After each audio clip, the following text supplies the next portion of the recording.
I think reframing that documentaries are not just for the theater. They're not just for like a niche group of people is key, because documentaries put things in context, right? So right now we're living through historic times. Like, what is a better form for capturing what's happening and having you calm down enough to understand, the patterns that we're seeing right now? This is Rough Cut, your community-driven podcast on navigating the art and practice of nonfiction video storytelling from all of your friends at the Video Consortium.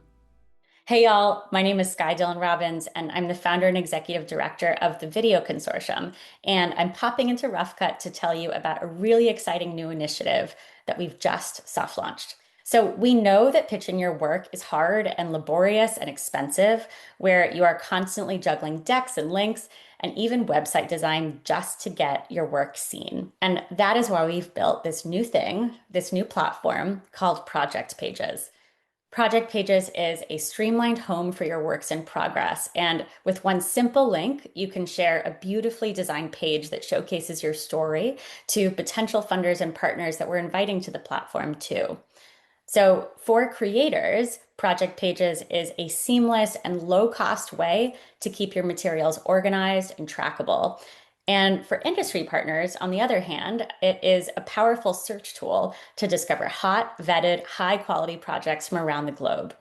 So it's projectpages.org, and I want to welcome you officially to add your project if you're a creator, and sign up for an industry account if you play a role in getting stories made and out there.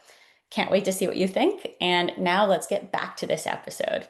Well, welcome, everyone. I'm Kevin Merida. I'm an independent journalist, been in media a long time, most recently as executive editor of the Los Angeles Times. And I am joined by my friend Raney Aronson, who is an Oscar-winning producer and the editor-in-chief and executive producer of Frontline, PBS's flagship investigative documentary series. And under Raney's leadership, Frontline has won every major award in broadcast journalism, including Peabody's, Emmys, DuPonts, and on and on. In 2024, Frontline won an Oscar in collaboration with the Associated Press for 20 Days in Mariupol, which documented reporters' work covering the atrocities of the Russian invasion and civilians caught in the siege of that Ukrainian city. Man, you've been busy. Yeah, we've been busy at Frontline. Frontline's just unbelievable privilege to run Frontline. It's been over a decade now, if you can believe it.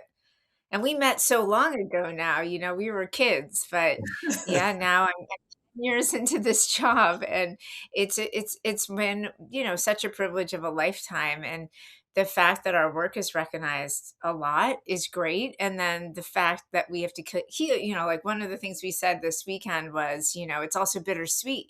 We did 20 Days in Mariupol with Mstislav Chernov, and then, we're doing 2,000 meters in Drivka, and the war is still ongoing, right? And so sometimes you live in both worlds. You celebrate the good stuff, and then you say, like, we have to just keep telling these stories. I mean, really, truly, we have to be a record of what's happening here. It doesn't mean that the war has stopped, though. And so for us as journalists, it's just keeping the faith that our work matters, and this is important for us to keep on it. Well, Frontline takes on, I say, some of the hardest targets in journalism. What makes a story right for Frontline? I love that question. And I think it has to do with what are we bringing to the table? So usually, we do get pitched tons of stories, and my own filmmakers will bring me stories. And the big question is, are we adding something into, public dialogue? Are we saying something that we think is going to educate or inspire or move you? Like, truly, right? Because for Frontline, unlike a newspaper or text-based organization, we're only telling 20 to 24 stories a year. That sounds like a lot, but it really isn't. And when you look at the world and the globe and the infinite stories we can tell, it's really all about, like, what is the secret sauce to a Frontline is always if we feel that we're adding something that is mission driven too. It's like we could tell a million stories right now that would just boggle your mind, right? But like, do we bring something to the table that's going to help edify you? And that's what we're after. We're not necessarily competitive with other news organizations or media, but we will say, hey, if another big news organization, the Times, the LA Times, any of them have done this story really well, and we don't have a lot to add to that, we're not going to be in a race with them. We're going to do something else. 2,000 meters to Andreevka was a very hard watch. I mean, you're right there on the front lines of the war, and trying to liberate a place. And how did that film come about? Because the footage, the being right there is wow, it's just so powerful. Right. So Kevin, we were open to doing more reporting out of Ukraine with Mstislav. After 20 days was such an extraordinary experience. He came to us and just said he'd like to start a film from scratch, right? Like 20 days was an artifact of a time that he was there, right? And then we made a film together, even though frankly in Mariupol, he started to think about it becoming a film and he started to shoot it a little differently. That was really based on news stories, visual news stories, right? With 2000 meters to Andreevka, it was a totally different way of approaching a documentary, which is, okay, how can we transport you into war? How can we have you understand the gravity of it? Some people said it was like an anti-war film, and that was not what we were after. But what we were after was for you to actually be in the battalion's shoes so that you understood that this is real. This is not a video game. This is not AI. This is an actual human. And this is their perspective. And he was able to really do something extraordinary, which is he was able to get all of that body cam and he was able to show it to us. And this is just rough video, right? This is just rough stuff. And, Michelle Meisner, the editor on the film, first of all, she's brilliant. Hats off to Michelle for everything she touches. It's like gold. But I think what she saw and what I then saw very shortly after was something that we had never seen, which is you're literally crawling along the ground with somebody as they watch one of their friends perish. And I just thought, okay, well, that might break through because that's one thing that a documentary can do if you do it right is it can get your attention, it can wake you up, it can have you feel like you're seeing something you've never seen before. Same thing, by the way, Kevin, on One in a Million, the film that we just brought to Sundance. That the secret sauce, if it were, on that film is just following Isra's experience. And some of the early scenes with Isra as a character broke through all barriers, right? It just broke through. It doesn't matter that she's a young girl coming from Syria and she ends up in Germany and she's Muslim if you're not. It doesn't even matter because she just reaches across that geography, with her personality and her and access that we had to her. So that's what we hoped with 2000 meters too, is it just crosses this membrane, that we all think we're so different and we're experiencing different things actually could make you feel like, oh, wow, that's me. And Andreevka, I'm trying to get to Andreevka. Like, what? No, actually, I'm sitting here in Boston. I'm not. But like, that's what we're going for with films. And just to circle back on One in a Million, which debuted at Sundance, it's about migration and identity, filmed over 10 years. It's a story that, like, by the way, starts with just a great story of a young girl where these filmmakers, Etab and Jack, they started to film with her and they just sent footage to, and a lot of times documentaries start that way with Frontline, where we're just seeing shards of materials. And sometimes we make the right decision, which is to say, like, go. And then just we kept, we did a film Once Upon a Time with this girl and a lot of people who were making the Exodus movements, right? Like tons of people coming into Europe. That was a big film. And Isra, the young girl, was just one character of many. And then we just made this like very good decision in hindsight to just keep following her life for a whole decade. And so you see her coming of age story in Germany, much like other teens all across the world and the globe, right? And then you see her fall in love, and then you see all the conflict in the family as she's becoming more Western but truly trying to stay true to her roots, right? And it was very complicated. We kept waiting as we filmed more and more. Like there's so many times we're like, well, is it now ready to go? And it was like, nope, we're going to let the story play out. And so sometimes for what I do, it's literally like coming out of a news environment originally as a person and coming into the documentary film world. It's like an exercise in patience, Mm, like true patience, you know? love that.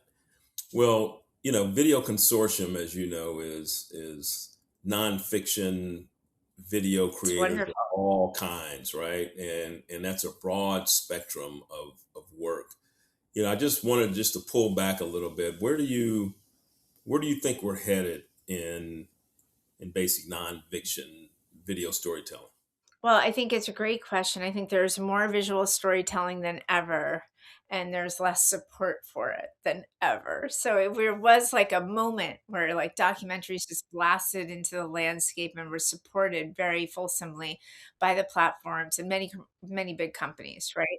I think what we're seeing now is definitely video journalism is. You see it everywhere, right? All of a sudden, and you probably find this really interesting, Kevin, because your background is also like so visual.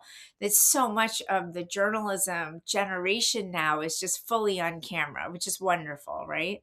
It's basically like writers and storytellers and authors owning their own visual landscape. I think is like very inspiring and a great growth area. I think for documentary filmmaking, very difficult terrain right now because there's very few places that are doing accountability or investigative documentary filmmaking, in part because it is expensive, in part because platforms just aren't as interested as they were. Maybe they have multi-platform deals across the globe, whatever that is, right? You can't really get into their heads on that. But the truth is, there's a lot of documentaries now that come out of Sundance that don't get distribution, and I've seen those films and they are remarkable films, and you're like, wow, there's no home for this distribution wise. So a lot of filmmakers are self distributing, but that's not a good economic model for the filmmaking industry because filmmakers should, like all we're people, should be paid for their work. And so I think that's the struggle right now. The economic way that the whole the wheel was working has been disrupted. How do we attack that struggle? Yeah, I mean, I think it's a great question. And I think one of the things that we've been really trying to position Frontline as is just expanding into the features area, right? And the reason I did that, I love a great feature, but the reason I decided to like brand it as much and really push in is because of the lack of support, especially for accountability journalism at the heart of some of these big films, right? Um, and so Frontline can be a small part of that solution, right? But not everything, obviously, we're small. But I think just modeling that we can do this important work and also showing that these big documentaries have huge audiences. So 20 Days in Mariupol is 4 million views on it, just millions of people want to see that film, right? 2000 meters now is 3 million in total, right? People streaming, broadcast, the whole thing. And so I think reframing that documentaries are not just for the theater, they're not just for like a niche group of people is key because documentaries put things in context, right? So right now we're living through historic times. Like, what is a better form for capturing what's happening and having you calm down enough to understand, the patterns that we're seeing right now, right? And putting it in a line and having you like, okay, people love that stuff. So I think it's reframing and saying like, hey, documentaries aren't going anywhere. Young people love documentaries. That's the other really amazing thing for Frontline is that we found younger generations of people just absolutely love our big feature films. They love everything we do, but they especially love the big documentary. And even in the YouTube environment, one of the most popular search terms to find our content is the word documentary. It's not Mm. Putin, it's not Trump, it's Yes, documentary. So that's something that I've been trying to say out loud. So people out in the world who are making, like me, who are decision makers, right, it's a might cool say, word. like, it's a cool word. It's still a cool word. Well, I don't want to skip over something that because you've been a leader in our industry and you keep pushing it forward.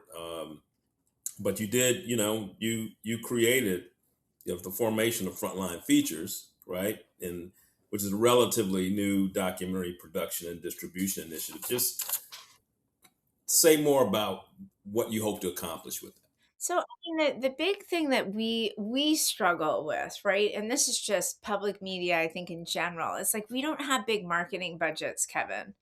And when you're in the world of like Hollywood or you're going for an Oscar or whatever your ambition is and your hope to get visibility for your work, you can very quickly realize that like unless you have that, it's very hard to break through. So one of the things that I realized, this goes back a decade, is if I did a bigger bet on a film, like the first one was Abacus by Steve James, right? It was a really terrific film. I fell in love with that film, right? And Steve James, I got to follow him as he went out into the world and he shared that film. And I learned, right, that was a Frontline film, that it just got more earned attention. It wasn't like paying to play. It was that, the sweat equity of being in the room, showing the film, being there physically was like a life-changing experience for me because I was definitely a behind the scenes person. Like all of Frontline was very much going on television and then ultimately streaming. But you've known me for a long time. Like we were definitely behind the scenes in the edit room people, but I learned a lot on that journey, and we were nominated for an Oscar, which is a minor miracle. And then I went on to support a couple of other big projects like For Sama. I really loved the film A Thousand Cuts, which was a film about Maria Reza. That one just got way under my skin. And so I kept seeing that it was the big ones that were breaking through. So it's almost like in the text and print industry, it's like the big book. You know this because you're in this space, right? Of like the big pieces of work. And so I thought, okay, let's try it with 20 days. 20 days did great, as you mentioned, won an Oscar, which was amazing experience for us and really propelled us forward to say, okay, like we're now serious about cinematic, journalistically driven feature films. And so I just thought it would be helpful to have a brand for that division of work, right? Like it's not like magic, it's not even rocket science. It's just, hey, maybe we need to name what we're doing Hmm. because I'm really committed to it and I can see the benefits of it. I love that so much. Mhm. What are you experimenting with? What makes you think, "Hey, you know what? Let's try something I haven't tried."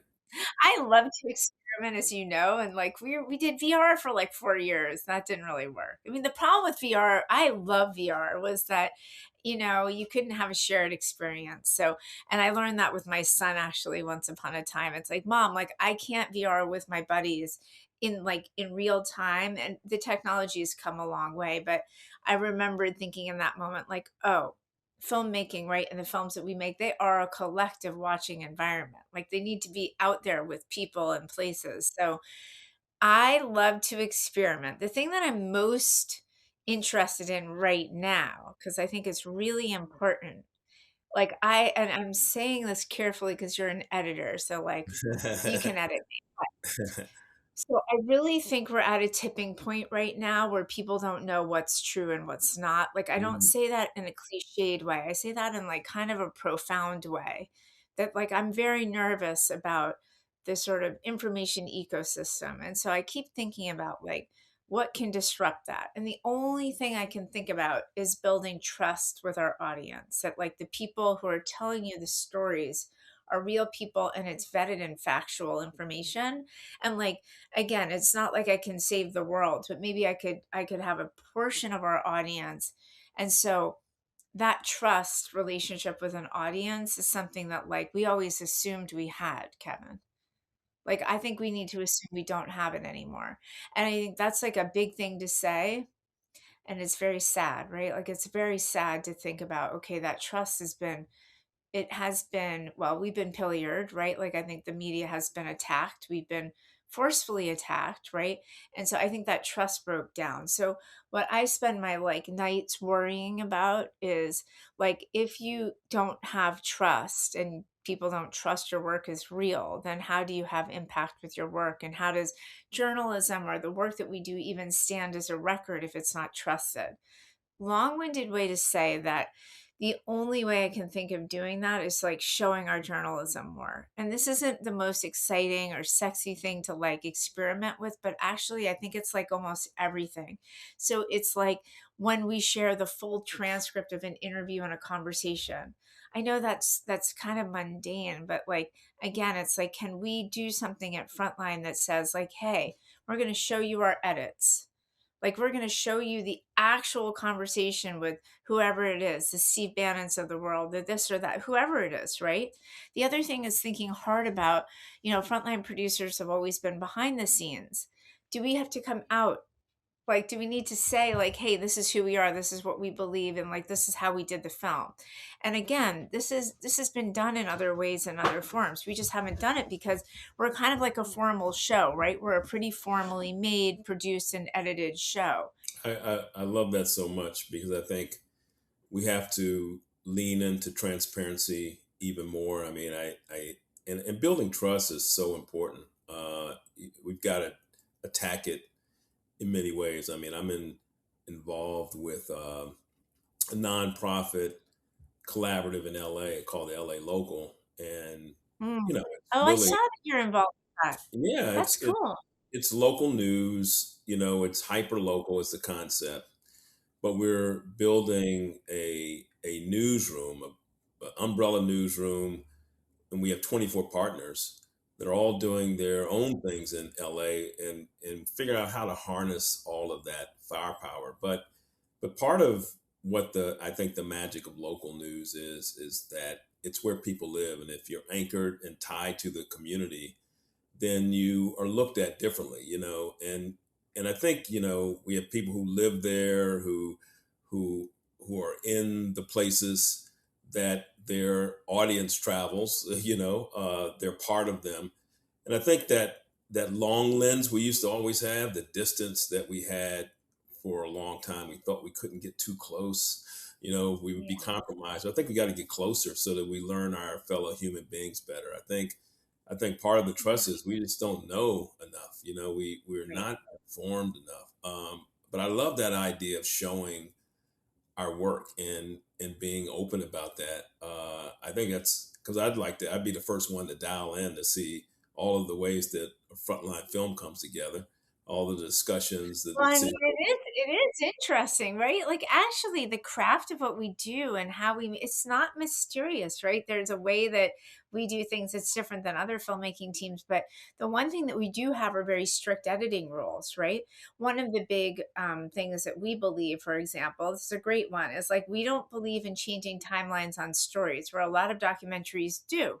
They're like, hey, they're telling a great story, but we're actually journalists, right?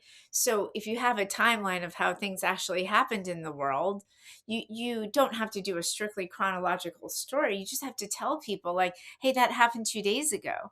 And there's all sorts of ways that we tell stories, even though we tell it in a really profound way. Right. We're really like spend a lot of time on our storytelling. And I love that, right? Like my best habitat is the edit room. That's where I thrive, right? Is an edit room quietly looking and stitching together scenes with editors. Like that's my favorite thing in the world. But we also have these strict rules. And I think also just being like honest about that too. Like, hey, if you want to poke at that, we might have gotten it wrong, but at least if you looked under the hood, you'd see a lot of people trying to get it right. That's the other thing about Frontline is we're set up a specific way, which is, Andrew Metz, the team that I Mhm. work with. Nobody better on the planet at asking you every hard question to just make your skin crawl enough to get it as right as you possibly can before you publish, right? And so I think that's the other thing that we're really dedicated to sort of the traditional journalistic method, but then just showing the public. So we do have the Transparency Project, the Frontline Transparency Project, which I actually launched with Phil Bennett. And we did that, it's almost a decade ago, where we launched this effort that actually has a history at Frontline, which is historically speaking, Frontline would allow for the text transcripts to go out. And so when I was actually a filmmaker for Frontline, I worked for them for almost a decade before I became, one of the management people. Um, every time I would go out into the world, especially because I was reporting on the culture wars at the times, right? Like I loved my work in the field, but I could say to people who are a little reticent to sit down with me, like, "Hey, your transcript is going to be on the website, so you can call me out if I edited you wrong. It's not going to be he said she said. It's going to be like right there." And so I knew from my own experience, like how thoughtful people like David Fanning and that crowd had been. And so then what Phil and I did was just take it to video. So we basically like contemporized it, and we created a way in which you can search inside the video. So if Mm. you want to look up, how did we do that? How did Raney and Kevin get edited? You can actually look it up and you can see, were those ethical edits? Was that what they really said? Or did, you just kind of clean me up so much that I sounded so brilliant, even though I'm fumbling around, right? Like, so that's what we've been thinking a lot about. Is like, and we do that now, but we want to do more. And that takes funding, by the way. That's the other piece, is everything that we do that we want to do that's ambitious like that editorially takes thoughtful people who want to support our work, which we're fortunate that we do have a lot of support for our work. So that's the other thing to say out loud, is you can have a million dreams, but you have to pay for them, right? You have to be able to practically do them too. And so that I wear both those hats at Frontline. When you watch a film for the first time and you have your first cut, how do you watch? What are you looking for, and how do you start giving your notes? What's your process? Yeah, it's different on every film, but I will say that my favorite way to watch, if I just could like dream up, is that I'm seeing, first of all, I'm talking to the filmmakers before things have been filmed, unless it's like an artifact, like the 20 Days in Mariupol. That was literally scenes that I saw go out on the news. And then later, right as soon as Mstislav got out, because we had a partnership with the AP, they told me, hey, he's been shooting some more. There's more hours of footage. We just looked at the raw footage. Like, unbelievable experience, right? So in a perfect world, before we've like embarked on a film, we kind of know what we're after. We're thinking about what are we going for, and then I get to see some of the raw rushes, like what we call rushes, right? And that's really my favorite thing as a filmmaker, to be involved in those weeds first so I can like start to feel the material. Like for me, it's a very creative process. And so then what happens is, typically speaking, if we've greenlit something and we're like, we're in, right? Then we try to see an assembly. So I like to see assemblies because I mean, I'm old school. Like I know the potential and material just from looking at a pile of stuff, right? And so for me, it's better not to have something prescribed yet, but to just understand like the potential. And then I talk with the filmmakers. One of the things that I think is so important, like I've been thinking about this in so many contexts when I see like notes being flung back and forth, or stories about even the CBS stuff. It's like those notes, right? It's like, yes, notes are important to write down, but also it can be a conversation with your producers. What are you looking for? What are you hoping for? How can we get at this in a deeper way? Right. And that conversation usually leads us to a better place and a better rough cut, when we have that time. I mean, even this morning, I was talking to Michael Kirk about a film that he wants to do, and we were probing at, you know, is there enough original work in this?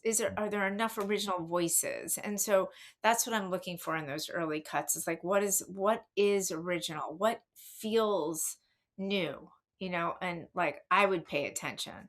What are some of your? I know it's like asking about your kids or something, but what's your favorite Frontline? Do you have some favorites that Oh, come people on. listening to No, this I will should not. come back and say, like, they're going to rush to go watch these if they haven't? I mean, first of all, I will not answer that. And one of the things about me, but I'll share some films that I really do love. One of the things that is just wonderful is that I'm just very lucky that I have wide-ranging taste. Like, I love a formally told documentary, many of which you've been in. I just literally love that structured, beautifully told, and coherent, narratively driven work. love it. And so we do that all day long. We just did a great film about even the PFAS industry, right? The carpet industry. That was a film that just came out. Very formally told, you had characters in journalism and journalists, by the way, based on local journalism, which is a huge passion of mine too, is like putting, when we support local journalists, which we do with 5 newsrooms a year, we put those journalists on camera and we show their work, and that's been very gratifying, on for a million reasons, and we can come back to that. But so I love that type of documentary, and then I also love documentaries that have heart and soul, like For Sama, one of the best stories I've ever seen, told from a mother's perspective in the middle of a war.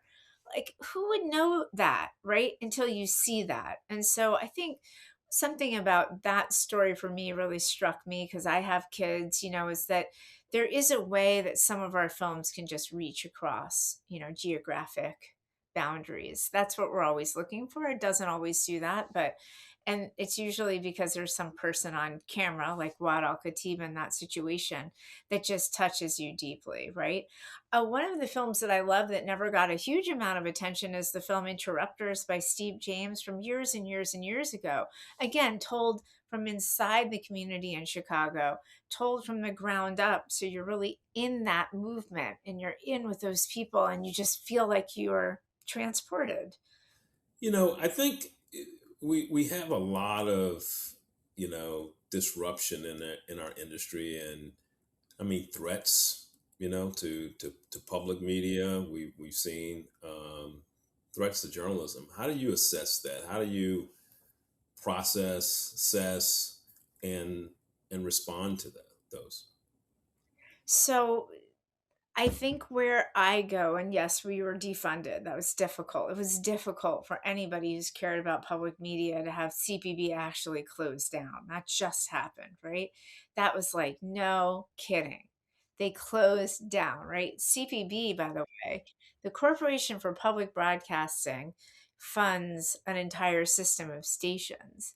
So that is very challenging to local stations, who then in turn support shows like Frontline, right? And Nova and the big shows, and also their local communities. So the fact that they closed down and now there's going to be a lot of fundraising in its place, thank God for that. But it was challenging moment. And I think the threats in general are real. I think where I go just as a person is to try to understand, how does even like journalism survive? Like, I believe it is existential. I think some publications will, and I believe they will and they need to. And I'm, working really hard to make sure Frontline's one of them, right? I'm fully in the trenches on this, Kevin. I'm like literally digging out, like, we're going to survive, right? However, I do worry about, does truth survive and do facts survive, like actually up against this right now. I worked on a film this past year that really got under my skin, which is about the rise of the AfD in Germany. And this is now our third film out of Germany, because I'm mildly obsessed on how they've been able to reach the youth vote. And what we saw, and there's like hours and hours and hours of this on a reel where I just got lost in it, was the sort of migration of propaganda and AI onto social media. Like that is like, it's done. It's there. It is everywhere, right? It is like now completely everywhere. It's like a spider's web. And so what we saw in Germany, this is just one example, are like literally AI generated videos, this remigration idea in Germany, right? Like people remigrating, like leave Germany, create the sort of old Germany, right? The old Germany. And we know what that is code for. They don't hide the code. The videos are always, in the case of what was resonating the most and going viral, videos of planefuls of people who are brown, looking like they need to go back to their homes, right? And their homes being, wherever they are not specific. And then the people back in Germany, the white people, relieved, right? And so that propaganda is really, everywhere now, all around us. So coming back to, we put this in the film, we explain this. We went to the AFD, we talked to them. What they say is like, hey, man, this is like what resonates. This is what we believe. Like, we're just putting videos out. And then you realize, like, we're talking to the creators of these videos, to the people, and they're like, yeah, of course we would do this. And you're thinking, like, sure, I guess if that's what you believe, have your own platform and you could just put it on any platform and it will convince a certain group of people, especially young people, perhaps, who don't know, and they're not realizing what they're being fed because propaganda is clever. And so I'm worried about that more than anything because I'm like, how do we, as truth tellers, you know, think of the MIT statistic, which is an important statistic to never forget, that in social media spaces, truth and lies rather travel 6 times faster than truth, like lies, so lies and disinformation. And so that's what I'm thinking a lot about these days again is, how do we hold on to that in light of all of this perfect storm around us, the media industry being disrupted, right? Like everything moving and shifting to digital, which we knew was coming a decade ago. You and I knew, we talked about it then, right? Yeah. But then it's really now, right? We're in the middle of it right now. So how do we survive? That's what I'm all about right now. Yeah, it's daunting and challenging, and also think it's exhilarating, right? Like part of the exhilaration is we can do a lot. You see a lot of independent creators and not the ones that 100%. trying to fool us, right? Exactly. But they're doing new things, and I think, and I give you a lot of credit because you're still out here. I'm gonna stay out here as long as I can, and and keep doing things. So I think we have to fight for our profession. That's part of it, right? We have these challenges, Yeah. but then we can't fold our tents up and say, we're done. It's like we got to figure out how to reach audiences, how to regain trust, how to fight the proliferation of just fake stuff that's out there that people are weaponizing AI and all of that. But then I think, man, sometimes I see what some of the young people are doing on social. They're creating 100%. some brilliant little Amazing. short Right. work, and you're thinking like, man, how did you do that? Do you get inspired? Like, where do you derive your inspiration? Yeah, I mean, I love I have inspiration, like, I mean, it's infinite, right? And that's the privileged part of my work. I still get to do this incredible work, right? I get to protect it. I get to make it better. I get to make great decisions. And then I absolutely agree. Like, I feel like young people are so creative. Like, I'll take my kids, we're going on a trip. And by the time we've landed, my daughter, who's deeply creative kid, she's already told the whole story about our whole trip so well. Like, Yeah. how the hell did you just do that? She did it in a minute.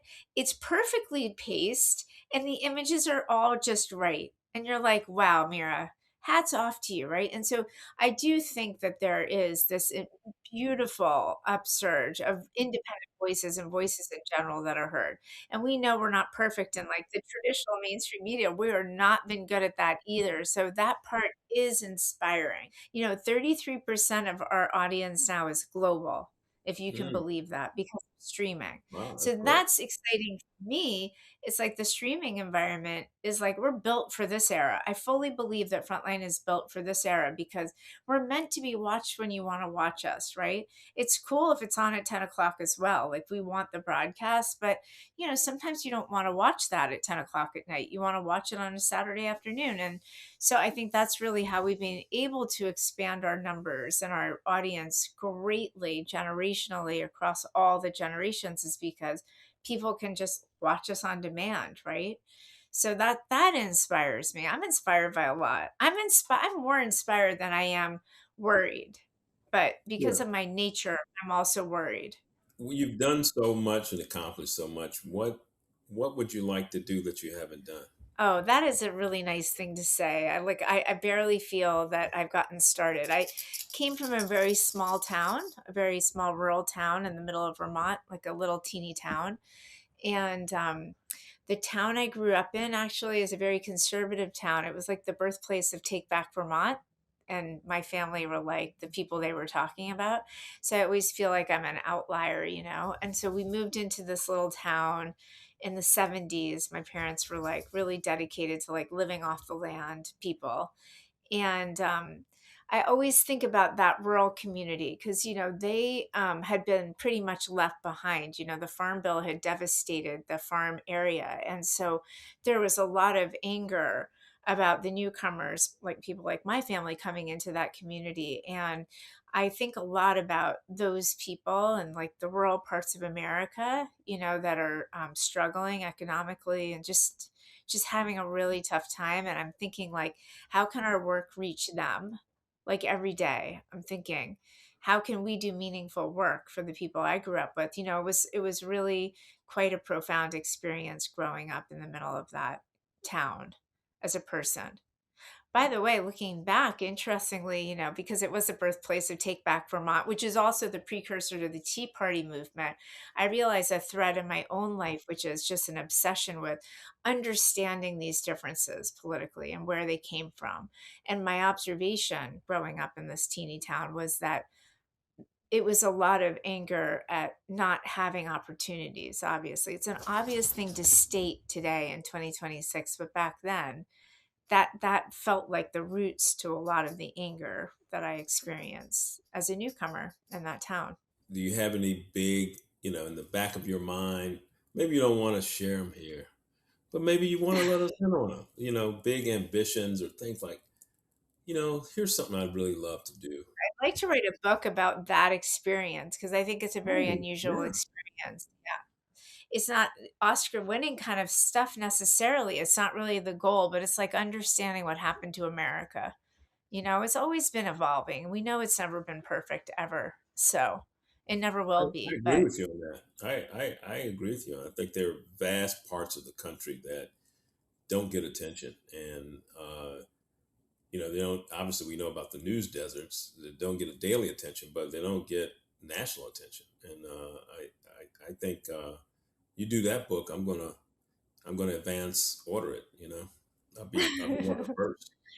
well, I do think it was very humbling, you know, moving into this little area when I was 8. So I had like a little bit of a life before that. So, but I did have 10 years in the public schools in this area and very under resourced schools. That's where I went to school until I went to college. And so I do tend to have a different perspective on just literally everything when it comes to trajectories in the media world that we typically see. And so I think just understanding, you know, the lack of resources that they had, and sometimes thinking back even crazily enough, because I guess maybe the lifetime achievement made me think about this a little bit for the press club, is um in that town, because it was pre-internet, right? Because I'm 55, I'm no longer 25, even though I think I'm 25. Um, you know, we were the ones who got the newspaper. So I was the one who knew about what was happening in the world. So I was the kid in school who was telling the other kids starting at like 8 or 9 like, hey, this has just happened, like this is like the 70s, this is the late 70s, a lot of stuff was happening. Yeah. Then the Cold War happened in the 80s, you know. So I was the emissary, I was the person reporting to the other kids like, you won't believe this, let's look at this. And we were the ones opening up newspapers together and reading the one newspaper. I mean, this is like a true story. It's crazy that it's true because we didn't have a television. So that's the other thing, is that, you know, access to really good media, solid, vetted, and that's like that's narrative for me. That's like me. It was great. Great training for what I do today. Excellent training. Speaking of what you do today, as a manager, as a leader, um, how do you spend your time? Like, and often I think about this in the years that I've been a manager, and every executive, every leader kind of confronts this of just what's the best use of my time? It's such a valuable commodity. How do you use your time, and how do you decide how to use your time? Well, first of all, I work way too many hours. I don't think I have good time management skills at all. I'm just going to be fully honest. I think I just try to do everything still, and I've never figured out a good way to manage my workload. But I will say I spend a lot of time working with my teams directly, like with them. And I think that means there's more connective tissue with them when things go wrong. And I think that's what we have a small team at Frontline, as you know, it's pretty small. I like that. I like a small team. I don't need like 900 people reporting to me. That's not my game plan. Like, I don't need to be that person. I don't need to be any bigger. I like having relationships with the people telling our stories that I actually know. And I know if they're under stress or they have family issues or if they're, facing their own existential things going on in their own lives. I like to have that granular level of like not knowledge, but just the humanity of work, right? I try really hard in my work to hire people and to nurture people who I think have potential to lead. I'm not like worried if other people are leaders on my team. I love them to be really good at what they do. And I think one of my graces is knowing what I don't know. So, like, I have people all around me who just have skills I don't have. We've got, just literally have skill sets that I don't, and I hire for that.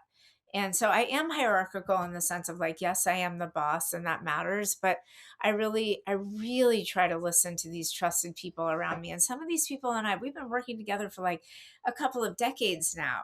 So we have built a lot of trust between each other. And then with new people who come in, we try to just help them get into the fold. So I know that's not really a direct answer, but it's like because we're small, I can kind of manage in that way. There, I'm sure you've been asked for lots of advice over the years. And if you're looking at the environment now, there's a young filmmaker out there, who wants to do work and make it in this business. What's your best advice for them?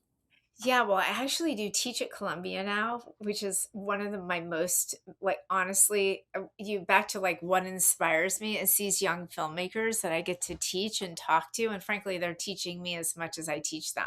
So, my main thing is making sure you have skills, like technical skills, like picking up a camera skills, editing skills, like, and those are so much more attainable now. So being able to tell your own story is critical. So if you're a filmmaker, right, and you want to get your first job, like you have to show me something. Talking to me is not going to work anymore. And that's really a big game changer, right? It used to be like back in the even like a decade ago, somebody could pitch you a story, but if you hadn't seen their work, you might go with them and help them. But now, because just the tools are readily accessible, we expect people who are younger when they're pitching us to be able to show us what they're made of because people can speak the film speak, right? But then can you really do it? And so that's what I spent a lot of time with the students talking to them about and trying to teach them is like actually how to shoot, how to produce, how to and obviously all the journalism pieces that matter to us are just being truthful and really legit caring about things like facts, figures, you know representing yourself respectfully and honestly. Those types of things matter to us a lot. So that's advice to just learn how to make a film. Get in the weeds. So for me, I became a filmmaker in an overnight moment because I was a translator on a film, right? That just happened to be my trajectory, right? Because I needed to make some cash. I was a student, I had language skills. That's literally how it worked. So what I did was I sat with an assistant editor from 1 a.m. to 7 a.m. And I got lost in the details of how one makes a film. And so knowing those component pieces, right, of making a film is really critical to how you might then go make a film. You might not be a master filmmaker yet, but at least you understand those components. Well, I'll end with just saying, is there a project coming up that you are excited about that you're really want to little tease us with it right now? Well, we have like 5 or 6 really incredible documentaries coming out this spring, and one of them is on Bukele, which is just what a tale. Bukele and President Trump, and that will be a very interesting film. And then we have 3 or 4 big films in the later spring.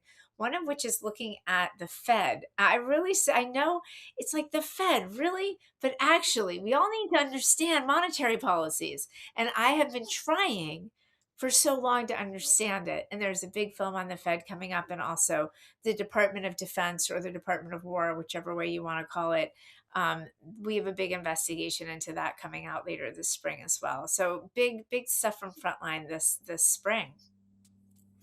Well, Raney, thanks for joining Rough Cut. It's been just been great chatting with you. Yeah, you too. It's great, Kevin, that you're doing this work. You're the best translator to the world at large of our work. So thank you for having me. Thank you.